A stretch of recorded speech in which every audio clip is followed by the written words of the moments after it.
ஹல்லேலூயா, ஹல்லேலூயா, ஹல்லேலூயா, ஹல்லேலூயா.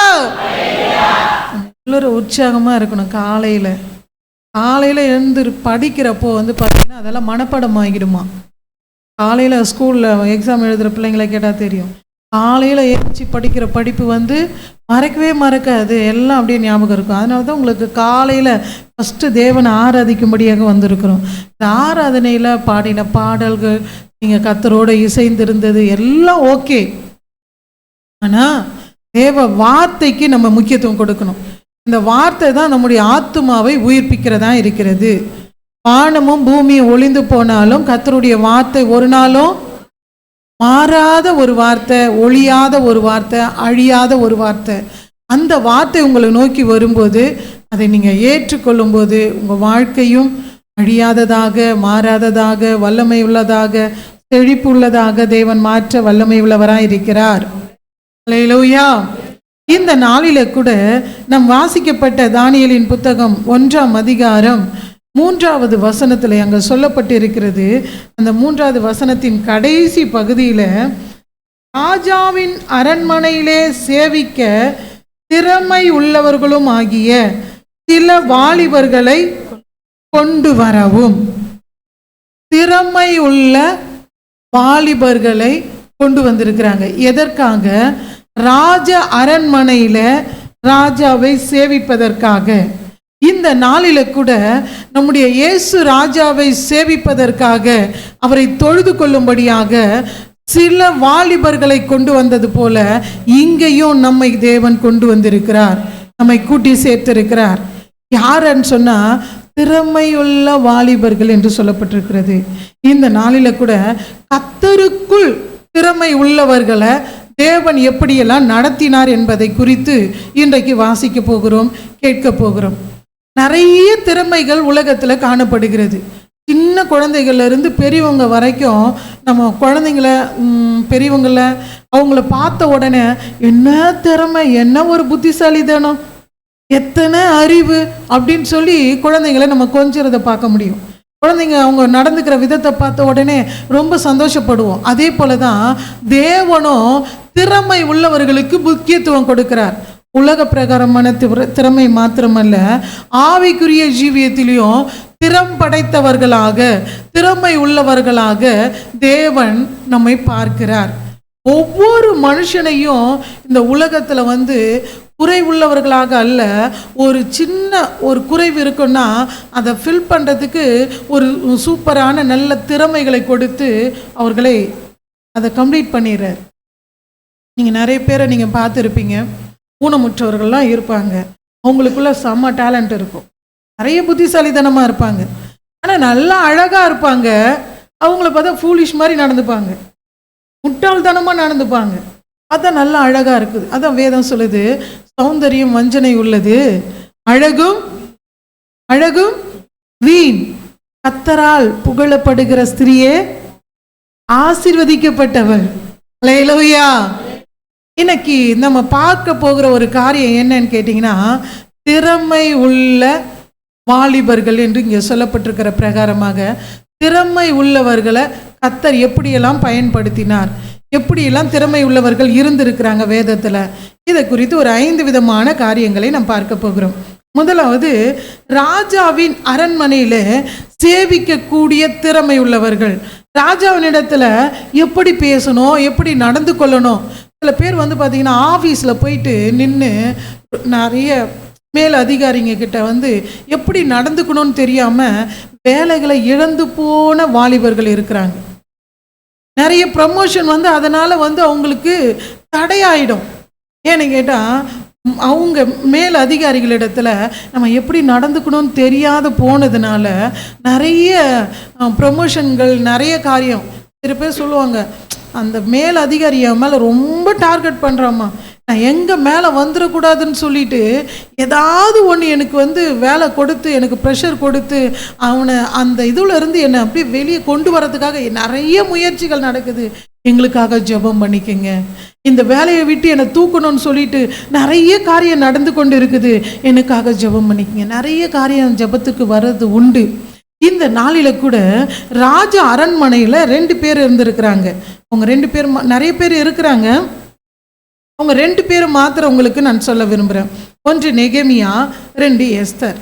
நெகேமியாவுடைய வாழ்க்கையில் 2ஆம் அதிகாரத்தில் 1, 2, 5 வசனம் வரைக்கும் நம்ம வாசிக்க கேட்கும்போது, அர்தசஷ்டா ராஜாவின் 20ஆம் வருஷம் நிசான் மாதத்திலே திராட்சரசம் ராஜாவுக்கு முன்பாக வைத்திருக்கையில் நான் அவருக்கு கொடுத்தேன். நான் முன் ஒருபோதும் அவர் சமூகத்தில் துக்கமா இருந்ததில்லை. அப்போ ராஜ சமூகத்துல எப்படி இருக்கணும்? சந்தோஷமா இருக்கணும். ராஜ சமூகத்துல அவர் ராஜா கிட்ட போறப்போ துக்கமா இருந்தது கிடையாது. அவரு ஒவ்வொரு நாளும் சந்தோஷமா இருக்கிறாரு. ஆனா அன்றைக்கு அந்த குறிப்பிட்ட நாளில அவர் துக்கமா இருந்திருக்கிறார். யாரு? சத்தமா சொல்லுங்க. நெகேமியா. அப்போ என்ன நடக்கிறது அவருக்கு? ஏன் அவர் துக்கமா இருந்தாரு? அப்பொழுது ராஜா என்னை பார்த்து, நீ துக்கமுகமா இருக்கிறது என்ன? நீ துக்கமுகமா இருப்பது என்ன? உனக்கு வியாதி இல்லையே. உனக்கு வியாதி இல்லையே. இது மனதின் துக்கமே ஒழிய, இது மனதின் துக்கமே ஒழிய வேறொன்றும் அல்ல, வேறொன்றும் அல்ல என்றார். அப்போது நான் மிகவும் பயந்து ராஜாவை நோக்கி, ராஜா என்றைக்கும் வாழ்க, ராஜா என்றென்றைக்கும் வாழ்க, என் பிதாக்களின் கல்லறைகள் இருக்கும் ஸ்தலமாகிய நகரம் பாழானதும் அதன் வாசல்கள் அக்கினியால் சுட்டரிக்கப்பட்டதுமாய் கிடக்கும் போது நான் துக்க முகத்தோடு இராதிருப்பது எப்படி என்றான் என்றேன். அப்பொழுது ராஜா என்னை பார்த்து நீ கேட்கிற காரியம் என்ன என்றார். அப்போது நான் பரலோகத்தின் தேவனை நோக்கி ஜெபம் பண்ணி ராஜாவை பார்த்து ராஜாவுக்கு சித்தமாய் இருந்து, அடியேனுக்கு உமது சமூகத்தின் தயை கிடைத்ததானால் என் பிதாக்களின் கல்லறை இடக்கும் பட்டணத்தை கட்டும்படி யூதா தேசத்திற்கு நீர் என்னை அனுப்ப வேண்டும் என்று வேண்டிக் கொள்ளுகிறேன் என்றார். அல்லேலூயா. இந்த நாளில கூட ஒரு காரியத்தை நீங்க நன்றாக தெரிந்து கொள்ளணும். நல்லா கவனிச்சு பாருங்க. 4வது வசனத்துல ராஜா கிட்ட பேசுறதுக்கு முன்னாடி அவர் ஜெபம் பண்ணுகிறதை பார்க்க முடிகிறது. நம்ம ராஜ சமூகத்துல நீங்க வந்திருக்கிறோம். ராஜாதி ராஜா வானத்தையும் பூமியை உண்டாக்கின தேவன் நம் நடுவில் அவர் இறங்கி வந்திருக்கிறார். நம்மோடு அவர் பேசும்படிக்கு அவர் வந்திருக்கிறார். நம்மை ஆசீர்வதிக்கும்படிக்கு இந்த நேரத்தில் அவர் இறங்கி வந்திருக்கிறார். அந்த ராஜாதி ராஜாவினிடத்தில் நம் நன்மையை பெற்றுக்கொள்ள வேண்டும் என்று சொன்னால் நாம நன்மையை கேட்பதற்கு முன்பாக ராஜாவினிடத்தில், உலக மனுஷர்களிடத்தில் பேசுவதற்கு முன்பாக ஒரு விஷயம், ஆண்டவரே நான் என்ன பேசணும்ப்பா, எனக்கு சொல்லி கொடுங்கப்பா அப்படின்னு சொல்லி ஒரு விண்ணப்பத்தை கேட்பது போல நெகேமியா இங்கே கேட்குறாரு. ஆண்டவரே நான் அவரிடத்துல பேச போகிறேன். ராஜாவுக்கு நம்ம கேட்குற விஷயத்தில் ராஜாவுக்கு கோபம் வந்துடக்கூடாது. ராஜா கோபப்பட்டார்னா என்ன நடக்குன்னே தெரியாது. ஆகையினால அவர் யாருடைய ஒத்தாசையை கேட்கிறாருன்னா தேவனுடைய ஒத்தாசையை கேட்கிறார். இன்றைய கால வேளையில் நீங்கள் கூட உங்களுக்கு மேலதிகாரிகளாக இருக்கிறவரிடத்துல, உங்களிடத்துல அல்லது உங்களுக்கு பிரச்சனையை கொடுக்கிறவர்களிடத்துல நீங்கள் ஒரு வார்த்தை பேசுவதற்கு முன்பாக அல்லது ஏதோ ஒரு காரியத்தை கேட்பதற்கு முன்பாக தேவனிடத்தில் ஒரு ஜெபம் பண்ண வேண்டும். முன்பாகவே ஒரு ஜெபம் பண்ணுங்க. ஆண்டவரே நான் இதை செய்யலான்னு இருக்கிறேன், எப்படிப்பா பண்ணுறது, எனக்கு நல்ல ஆலோசனை கொடுங்கப்பா, எனக்கு ஒரு நல்ல வார்த்தையை கொடுங்கப்பான்னு சொல்லி கேட்க வேண்டும். நீ நடக்கிற காரியத்தை பாருங்க. அலங்கத்தை கட்டணும், அந்த கல்லறை அந்த காம்பவுண்டு கட்ட வேண்டும். அதற்கு தேவனுடைய ஆலோசனையை அவர் பெற்றுக்கொள்ளது ராஜாவிடத்தில் கேட்கிறதற்கு முன்பாக தேவனை நோக்கி ஜெபம் பண்ணதை நம்ம மறக்கக்கூடாது. இங்கே பார்த்தீங்கன்னா ராஜ சமூகத்தில் வரும்போதெல்லாம் மகிழ்ச்சியாக இருக்கணுமா, துக்கமாக எதையோ யோசிச்சு, நிறைய பேர் பார்த்தீங்கன்னா ஏதோ ஒரு பொருளை எடுக்கிறதுக்கு போவாங்க, அங்கேயே போயிட்டு நின்றுக்கிட்டே இருப்பாங்க. ஆனால் எதிர தான் இருக்கும் அந்த பொருள், ஆனால் போயிட்டு அங்கேயே நின்றுட்டு யோசிப்பாங்க, ஏதோ எடுக்க வந்தேன் நான், ஏதோ எடுக்கிறதுக்கு வந்தேனே, மறந்துட்டேனே, ஏதோ எடுக்க வந்தேனே, ஆனால் அந்த பொருள் அங்கே தான் இருக்கும். என்ன கேட்டால் ஏதோ யோசனை, வேற யோசனை, நம்ம குடும்ப காரியங்கள் இப்படி இருக்கிறது, நம்ம குடும்ப கஷ்டம் இப்படி இருக்குது, நம்ம கணவர் இப்படி இருக்கிறார், நம்ம பிள்ளைங்க இப்படி இருக்கிறாங்களே, இந்த காரியத்தை நான் எப்படி நான் செய்து முடிக்க போகிறேன், பலவிதமான யோசனைகள் இந்த மூளையில் ஓடிக்கொண்டு இருக்கிறதுனால நம்ம அப்படியே போயிட்டு அப்படியே ஸ்ட்ரக்காகி நிற்கிறது மாதிரி நிற்போம். ஆனால் எனக்கு அருமையான தேவனுடைய பிள்ளைகளை, இந்த உலகத்தில் வாழ்ந்து கொண்டு இருக்கிற ஒவ்வொருவருக்கும் குழப்பங்களும் பிரச்சனைகளும் போராட்டங்களும் கண்ணீர்களும் காணப்படுகிறது வழக்கம் உண்டு. அதன் மத்தியில் தேவனுடைய ஒத்தாசையை நம்ம பெற்றுக்கொள்ள வேண்டும். அது ரொம்ப ரொம்ப முக்கியமான ஒன்று. அல்லேலூயா, அல்லேலூயா. தேவ ஒத்தாசையை நாங்கள் கேட்கணும். ராஜா கிட்ட போயிட்டு அவர் கேட்குறாரு, இந்த நாட்டில் அவர் வாழ்ந்து கொண்டு இருக்கிற இடத்துல ஒரு பிரச்சனை இருக்குது, அதை நான் சரி பண்ணணும், எனக்கு உதவி செய்யுங்கன்னு சொன்னால் ராஜா உதவி செய்வார். ஆனால் இவர் பார்த்தீங்கன்னா யூத தேசத்தில் எங்களுடைய பிதாக்களுடைய கல்லறையில் அந்த காம்பவுண்டு சோர்லாம் உடஞ்சி போய் பாழாக கிடக்கிறது, அதை கட்டணும், அதை நான் கட்டணும், என்னை அனுப்பி விடுங்கன்னு தான் கேட்குறாரு, என்னை அனுப்பி விடுங்க. ஆனால் அவர் என்ன பண்ணார் ராஜா தெரியுமா? அதை கட்டுறதுக்கு செலவு எவ்வளோ ஆகும், என்னென்ன பொருள், என்னென்ன தேவை, எல்லாத்தையும் ஒரு எக்ஸ்ட்ரிமெண்ட் போட்டு சொல்லு அப்படின்னாராம். இவர் சொன்ன உடனே எல்லாவற்றையும் இவரே கொடுத்து அனுப்புறாரு. போ, ஒரு குறிப்பிட்ட நாள் கொடுத்து இதுக்குள்ளே நீ போயிட்டு எல்லாத்தையும் வேலையெல்லாம் முடிச்சுட்டு வா போன்னு சொல்லி சந்தோஷமாக அனுப்புனார். இந்த ஜெபத்திற்கு பதில் கிடைச்சது எதனாலன்னு கேட்டால், நான் சொல்கிறேன், அவர் ராஜா இடத்துல கேட்பதற்கு முன்பாக இவர் தேவ சமூகத்தில் ஜெபம் பண்ணார். அல்லேலூயா. இந்த கேட்ட மாத்திரத்தில் 1ஆம் அதிகாரத்தில் அந்த 10வது வசனம் 11வது வசனத்தை நீங்கள் வாசிச்சு பார்த்தீங்கன்னா, தேவரீர் உமது படிங்க. தேவரீர் உமது மகா வல்லமையினாலும் உமது பலத்த கரத்தினாலும் மீட்டு கொண்ட உமது அடியாரும் நம்ம எல்லாரும் கர்த்தரால மீட்டு கொள்ளப்பட்டவர்கள். நம்ம எல்லாரும் கர்த்தரால மீட்டு கொள்ள மறந்துடக்கூடாது. மீட்டு கொள்ளப்பட்டவர்களாகிய உமது அடியாரும் உமது ஜனங்களும் இவர்கள் தானே. ஆண்டவரே உமது அடியானுடைய ஜெபத்தையும் உமது நாமத்துக்கு பயப்பட வேண்டும் என்று விரும்புகிற உமது அடியானுடைய உம்முடைய நாமத்திற்கு பயப்பட வேண்டும் என்று விரும்புகிற, நமக்குள்ள ஒரு நல்ல ஒரு விருப்பம் இருக்குன்னா, அந்த என்ன விருப்பம்னா ஆண்டவருக்கு பயப்படுற பயம் நம்முடைய உள்ளத்துல இருக்கணும். அல்லேலூயா. மனுஷருக்கு பயப்படுகிற பயம் கண்ணியை வருவிக்கும் என்று வேதம் சொல்லுகிறது. ஆனா தேவனுக்கு பயப்படுகிற பயம் உனக்கு ஆயுசு நாட்களை பெருக பண்ணும், உனக்கு ஆசீர்வாதத்தை கொண்டு வரும். கர்த்தர் உனக்கு ஜீவனையும் கிருபையும் கொடுக்க வல்லவராயிருக்கிறார். கர்த்தர் அவருடைய கண்கள்ல உனக்கு தயை கிடைக்கும்படி செய்கிறார். இங்க நடக்கிற ஒரு காரியத்தை பாருங்க. உம்முடைய நாமத்திற்கு பயப்பட வேண்டும் என்று விரும்புகிற உம்முடைய அடியாரின் ஜெபத்தை உமது செவிகள் கவனித்திருப்பதாக. அப்ப கர்த்தருக்கு பயப்படுகிறவருடைய ஜெபத்தை கர்த்தருடைய காதுகள் கேட்டுக்கொண்டிருக்கிறது. என்னுடைய ஜெபத்திற்கு இன்னும் பதில் வரலையே, எவ்வளோ நாளைக்கு இவ்வளோ கண்ணீரோடு இருக்கிறது, துக்கம் நீடித்து கொண்டே போகிறதே என்று சொல்லி ஒருவேளை நீங்கள் கவலையோடு இந்த ஜெபத்திற்கு, இந்த ஆராதனைக்கு நீங்கள் வந்திருக்கலாம். ஆண்டவர் உங்களை பார்த்து சொல்லுகிறார், ஒரு நாள் உண்டு, உன் ஜெபத்திற்கு நல்ல பதிலை கொடுக்கக்கூடிய ஒரு நாளை தேவன் நியமித்து வைத்திருக்கிறார். அன்றைக்கு உன் துக்கம் சந்தோஷமாய் மாறும். நெகேமியாவுடைய துக்கம் சந்தோஷமாய் மாறினது. கட்டி முடிச்சாருங்க, நலங்கத்தை அவர் கட்டி முடிச்சாரு, கர்த்தர் கிருபை கொடுத்தாரு. காரணம் என்ன? கர்த்தருக்கு பயப்படுகிற பயம் அவன் இருதயத்தில் இருந்தது. ஆமே. 2வது ஒரு காரியத்தை பார்க்கலாம். எஸ்தர் ராஜாத்தி அவங்க என்ன செஞ்சாங்கன்னு சொல்லி பார்ப்போம். எஸ்தர் புத்தகத்தில் 5ஆம் அதிகாரத்தில் 2-3 வசனத்தை படிக்கலாம். ராஜசிரியாகிய எஸ்தர் முற்றத்தில் நிற்கிறதை கண்டபோது அவளுக்கு அவன் கண்களில் தயை கிடைத்ததினால் ராஜா தன் கையில் இருக்கிற போர் செங்கோலை எஸ்தரிடத்திற்கு நீட்டினான். அவளுக்கு அவர் கண்களில் தயை கிடைத்ததினால் யார் கண்கள்ல? ராஜாவின் கண்களில. ராஜ அரண்மனையில சேவிக்க கூடிய திறமை உள்ளவர்களை குறித்து இன்று நாம் பார்த்து கொண்டு இருக்கிறோம்.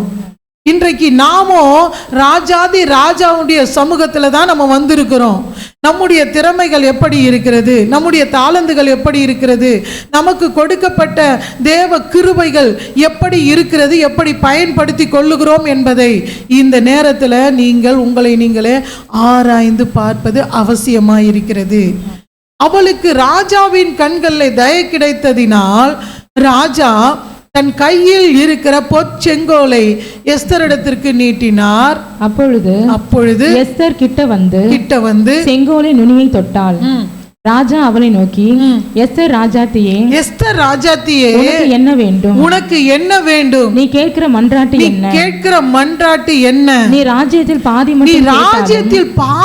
மட்டும் கேட்டாலும் உனக்கு கொடுக்கப்படும் என்றான்.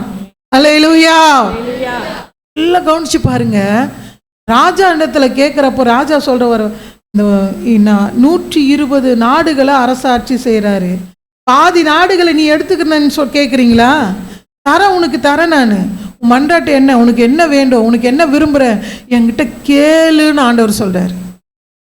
அல்லேலூயா. இன்றைக்கு நாம யார்கிட்டயோ நம்ம போய் கேட்போம், மன்றாடுவோம், அவங்க காலை பிடிச்சின்னு கூட நம்ம அழுது இருப்போம். ஆனா தேவனுடைய பாதத்துல நம்ம விழுவதற்கு நிறைய யோசிப்போம், நிறைய நேரத்தையும் காலத்தையும் ஒதுக்கி ஜெபிப்பதற்கு நிறைய யோசிப்போம். இந்த அம்மா ராஜாவை பார்க்கறதுக்கு முன்னாடி அவங்க என்ன பண்ணாங்களாம்? அல்லும் பகலும் 3 நாள் என்ன பண்ணாங்க?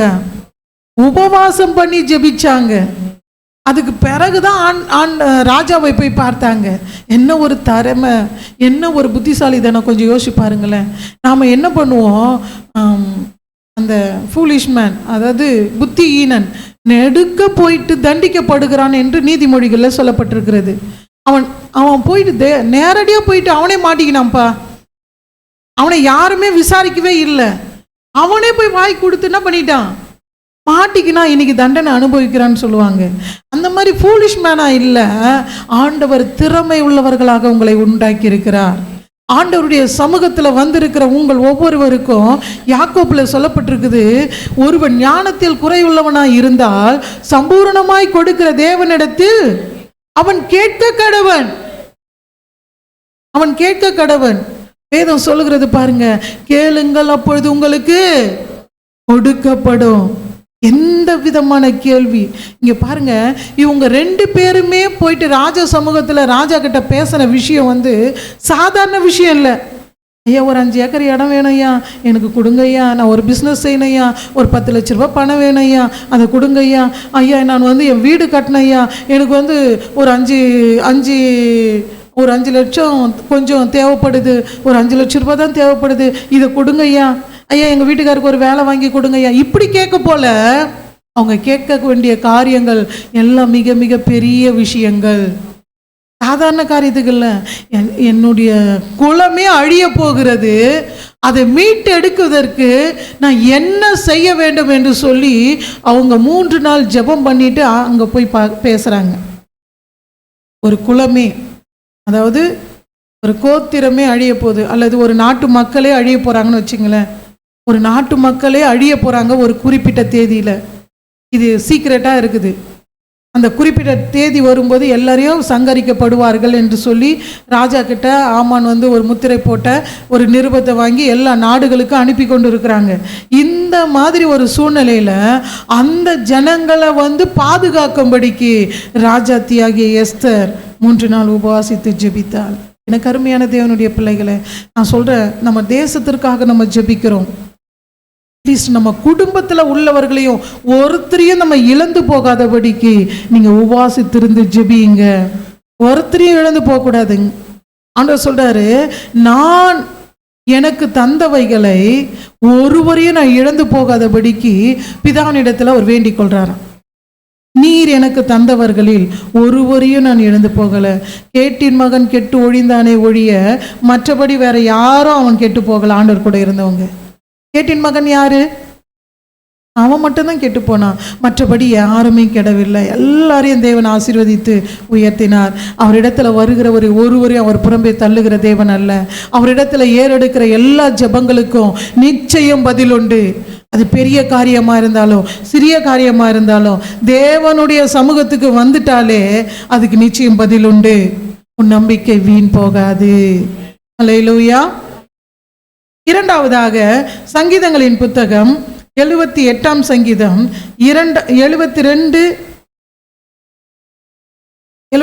வசனத்தை படிங்க. 70, 71, 72.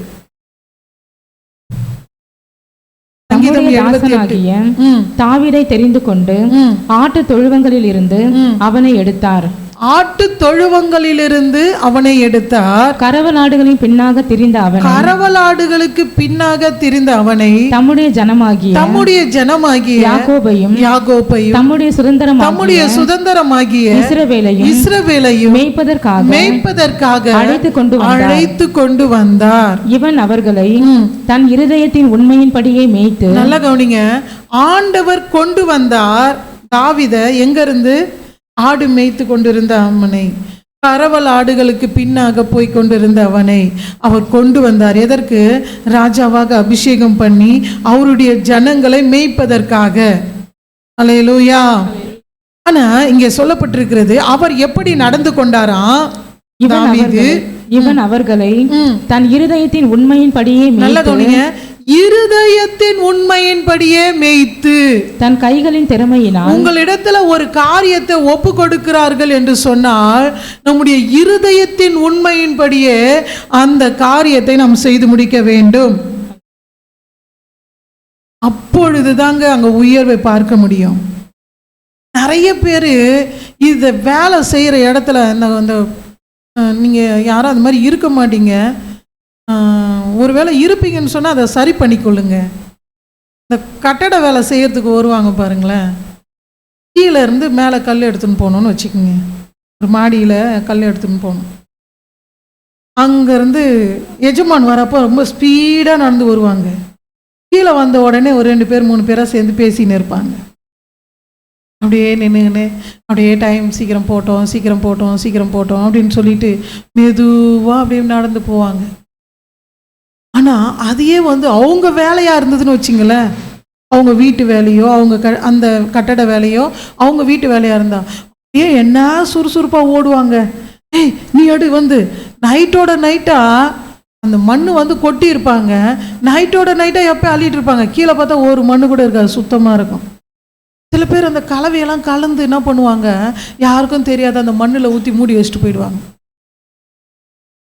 இதெல்லாம் இருதயத்தில் உண்மை இருக்கிறவங்க செய்கிற வேலையா? கொஞ்சம் யோசிச்சு பாருங்க. நம்ம கையை நீட்டி சம்பளம் வாங்குறோம் ஒரு எஜமான்கிட்ட. அந்த வாங்குற சம்பளத்துக்கு ஏற்ற மாதிரி உண்மையாக நம்ம வேலைகளை செய்து முடிக்கணும். இருதயத்தின் உண்மையின்படியே மேய்த்து தன் கைகளின் திறமையினால் அவர்களை நடத்தினான். உங்களுக்கு ஆண்டவர் என்னென்ன திறமைகளை கொடுத்திருக்கிறாரு, என்னென்ன திறமைகள் இருக்கிறது, அதை சரியாக நீங்க பயன்படுத்த வேண்டும். ஒரு நாள் ஒரு யானை மலைன்னு சொல்லிட்டு ஒரு மலை இருக்குது, எல்லாருக்கும் தெரியும். அந்த மலையில் யாருமே ஏற முடியாது, ரொம்ப கஷ்டமான மலை அது அப்படின்னு சொல்லி இருந்துதான். ஒரு பெண் பார்த்தீங்கன்னா எல்லா மலையிலையும் ஏறி முடிக்கணும். அந்த மலையை எல்லாரும் நம்ம ஏறணும், கண்டிப்பாக அந்த மலையெல்லாம் ஏறணும் அப்படின்னு சொல்லிட்டு அந்த அம்மாவுக்கு ரொம்ப வாஞ்ச. அதே மாதிரி அந்த மலைக்கு போகலான்னு சொல்லிட்டு யோசனை பண்ணியிருந்தாங்க. ஆனால் அந்த மலையில் இருக்கிற மலைவாசிகள் எல்லாரும், அந்த கிராமத்தில் இருக்கிறவங்க சொன்னாங்களாம், மலையில் ஏற வரவங்க கிட்டலாம் சொல்லுவாங்களாம், இந்த மலையில் ஏறவே முடியாது, எத்தனையோ பேர் ஏறி இருக்கிறாங்க, பாதியிலே திரும்பி வந்துட்டாங்க, இதை முடியவே முடியாது, செய்யவே முடியாது, கண்டிப்பாக மேலே ஏறது ரொம்ப கஷ்டம் அப்படின்னு எல்லாரும் அவங்கள பார்த்து சொல்லுவாங்களாம். இதை கேட்டவங்க சிலர் போவாங்களாம், ஏறுறேன்னு சொல்லி போவாங்களாம். போயிட்டு திரும்பி பாதியிலே வந்துடுவாங்க, ஏறினதே கிடையாது, ஒருத்தர் கூட ஏறினது கிடையாது. ஒரு நாள் இந்த பெண்ணு கிளம்பி வரப்போ அன்றைக்கு பார்த்து அந்த ஜனங்கள் எல்லோரும் ஏதோ ஒரு திருவிழா நடப்பதாக சொல்லி எல்லாரும் கீழே போயிட்டு இருக்கிறாங்க. மலைக்கு கீழே போயிட்டு திருவிழாவுக்காக போயிட்டாங்களாம். அந்த ஊரில் ஒருத்தரும் இல்லை. இந்த பெண் நடந்து போனால், நேராக போனால் அந்த மலை ஏறி அவள் கொண்டு வந்த அந்த கொடியை, அவங்க வந்ததுக்கு அடையாளம், அந்த கொடியை எடுத்துன்னு போயிட்டு மேலே அந்த மலை உச்சியில் நாட்டிட்டு அவங்க கீழே இறங்கி வரலாம். இறங்கி வந்த உடனே இவங்க எல்லாம் திருவிழாலாம் முடிச்சுட்டு ஜனங்க எல்லாரும் போயிட்டு நின்று பார்க்குறாங்க. ஒரே ஆச்சரியமாக பார்க்குறாங்க, நீ எப்படி ஏறின இந்த மலை மேலே, இந்த மலை மேலே எப்படி ஏறின அப்படின்னு கேட்குறப்போ, அப்போது அந்த பொண்ணு சொன்னாலாம், இது ஒன்றும் ஒரு பெரிய விஷயம் இல்லை, எல்லா மலையிலும் ஏறுற மாதிரி தான் நான் ஏறினேன். இல்லை, நீ இது வரைக்கும் இந்த மலை மேலே யாருமே ஏறினது கிடையாது, நாங்களும் எத்தனையோ பேர்கிட்ட சொல்லியிருக்கிறோம், ஏறினவங்க பாதியிலே இறங்கி வந்துட்டாங்க. அப்போ அந்த பொண்ணு சொன்னாலாம், இந்த மாதிரி நெகட்டிவாக சொல்கிறதுக்கு எனக்கு ஆள் இல்லாததுனால நான் பாசிட்டிவான எனர்ஜியோடு ஏறி முடிச்சிட்டேன்னு சொன்னாலாம். புரியுதுங்களா? நம்ம எந்த காரியத்தையும் நம்மளால் உண்மையாக இருக்க முடியாது, இந்த வேலையில் உத்தமமாக இருக்க முடியாது, இதை என்னால் செய்ய முடியாது, இதை பண்ண முடியாது, என்னால் நடக்க முடியாது, என்னால் பேச முடியாதுன்னு சொல்லி நாமளே யோசிச்சுட்டு இருப்போம்னு சொன்னால் நிச்சயமாக நான் சொல்கிறேன், செய்யவே முடியாது தான்.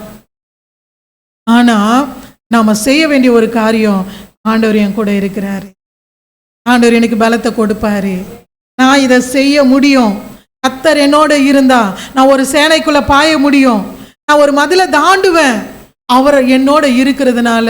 அவர் சின்ன வயசு தான் தாவீதுக்கு, ஆனால் ராஜரிகம் பண்ணினார். 40 வருஷம் அரசாட்சி பண்ணாராம். அல்லேலூயா, அல்லேலூயா. தேவனுக்காக ஆலயத்தை கட்டுவதற்கு பொன்னையும் பொருளையும் கோடிக்கணக்கில் அவர் சவதரித்து வைத்திருந்தார். சாலமோன் ராஜா வந்து கட்டினார். அல்லேலூயா. இந்த கருமையான தேவனுடைய பிள்ளைகளை, இன்றைக்கு நீங்கள் ஒரு காரியத்தை நன்றாக அறிந்து கொள்ளணும்.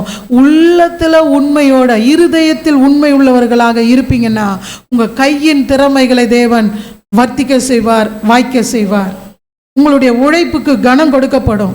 நிறைய பேர் வந்து பார்த்திங்கன்னா சொல்கிற ஒரு காரியம் என்னன்னு கேட்டிங்கன்னா, நான் ரொம்ப கஷ்டப்பட்டு உழைக்கிறேம்மா, ஆனால் என் சம்பளத்தை வந்து எனக்கு வர வேண்டிய ஆசீர்வாதத்தை வந்து அவன் தட்டி பறிச்சுக்கிட்டு போயிடுறான், இன்னொருத்தன் வந்து வாங்கிட்டு போயிடுறான், எனக்கு கிடைக்க வேண்டியது இன்னொருத்தன் வந்து வாங்கிட்டு போகிறான். இதுவும் ஒரு சாபந்தான். உபாகமம் 28ஆம் அதிகாரத்தில் நீங்கள் போய் பாருங்கள், ஆசீர்வாதமும் சாபமும் அங்கே வைக்கப்பட்டு இருக்கிறது. நமக்கு வர வேண்டிய ஆசீர்வாதம் இன்னொரு இடத்துல போகுதுன்னா அது ஒரு சாபம். அந்த சாபத்தை நிர்மூலமாக்கும்படிக்கு தான் இயேசு கிறிஸ்து மரித்தார், ஜெயம் கொடுத்தார். அந்த ஆசீர்வாதத்தை நம்ம பெற்றுக்கொள்ளும்படிக்கு தான் இயேசப்பன் நமக்காக அவர் சிலுவை பாடுகளை சந்தோஷமாக ஏற்றுக்கொண்டார்.